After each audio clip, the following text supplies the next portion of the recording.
Assalamualaikum warahmatullahi wabarakatuh. Perkenalkan, nama saya Maharani Jodi Putri dari Prodi BGSD. Sebelum kita memulai pembelajaran hari ini, pengantar pendidikan,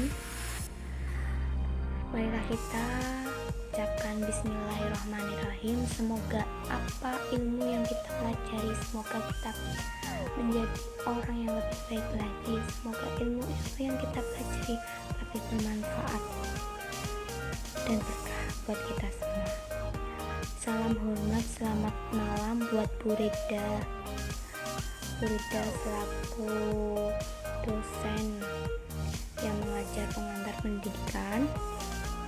Mohon izin untuk mempresentasikan hasil pembelajaran saya tentang mengenai pendidikan. Apa itu pendidikan?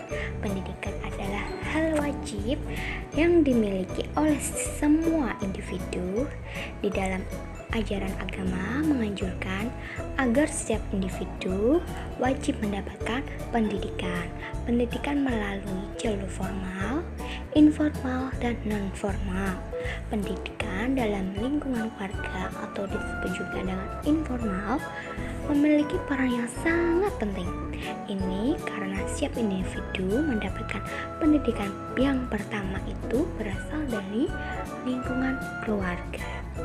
Karena untuk menjadi seorang anak yang baik, yang tahu sopan santun dan etika, serta mempunyai moral sifat yang terpuji. Nah, dari situlah pentingnya sekali pendidikan untuk siswa yang masih SD.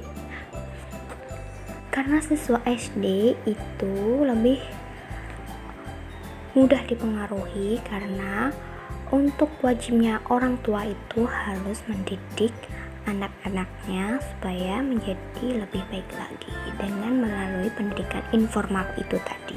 Sekian. Nah, sekarang pendidikan menurut pasal 13 ayat 1, jalur pendidikan itu ada 3, yaitu 1. Pendidikan formal, 2. Pendidikan informal, 3. Pendidikan non-formal. Mari kita pelajari sama-sama. Silahkan simak ya. Pendidikan formal. Pendidikan formal adalah jalur pendidikan yang berstruktur yang terdiri dari SD, SMP, SMA, dan perguruan tinggi. Nah, inilah yang dinamakan pendidikan formal. Dalam pendidikan formal ini, setiap individu akan mendapatkan pendidikan yang lebih luas mengenai pedoman dan etika moral kemanusiaan untuk berbekal dalam menghadapi pergaulan di masyarakat, negara, bangsa, dan lain-lain. Selanjutnya adalah pendidikan non-formal. Pendidikan non-formal adalah jalur pendidikan di luar jalur pendidikan formal yang dapat dilaksanakan terstruktur dan berjenjang untuk memenuhi kebutuhan pendidikan peserta siswa agar mendapatkan informasi, pengetahuan, pelatihan, dan bimbingan sehingga mampu bermanfaat bagi keluarga, masyarakat, dan negara.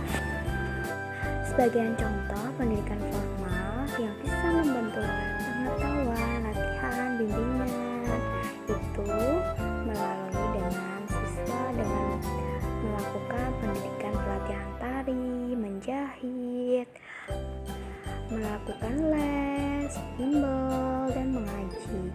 Itu adalah sebuah contoh pendidikan non-formal yang dapat dilakukan oleh siswa. Yang terakhir adalah pendidikan informal. Pendidikan informal adalah jalur pendidikan memulai dari keluarga dan lingkungan. Dari sejak lahir, anak dituntut dan diajarkan sopan santun, akhlak, watak, dan kepribadian yang baik agar menjadi anak yang baik dan berakhlak mulia.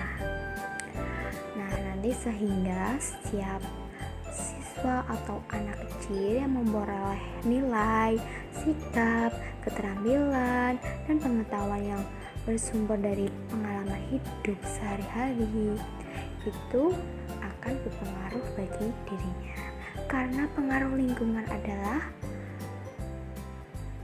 yang mempengaruhi perkembangan anak tersebut. Nah, bagi orang tua harus PR yang wajib sekali untuk memperhatikan anaknya di lingkungan, karena lingkungan dapat mempengaruhi semua akhlak anak. Sekian. Yang terakhir, kesimpulan dari yang kita pelajari dari mengenal jalur pendidikan yaitu ada 3 melalui pasal 13 ayat 1, yaitu pendidikan formal, pendidikan informal, pendidikan non formal. Itu bisa disimpulkan menjadi pendidikan merupakan langkah utama dalam mengenal diri, lingkungan, dan keluarga. Dalam demikian, pendidikan harus diterapkan sejak dini, baik informal maupun non formal, karena biasanya pendidikan formal ditempuh melalui setelah pendidikan informal maupun non formal sebagai dasar pendidikan. Berpikir tentang pendidikan itu tidak ada ruginya, pokoknya pendidikan itu bisa merubah dari yang tidak tahu menjadi tahu. Pendidikan itu bisa menjadi di masa depan yang lebih baik. Yang terakhir, pendidikan itu harga diri bangsa. Bangsa yang berpendidikan jauh lebih dihargai daripada bangsa yang tak berpendidikan. Oke, sekian dari saya. Semoga bermanfaat. Wassalamualaikum warahmatullahi wabarakatuh.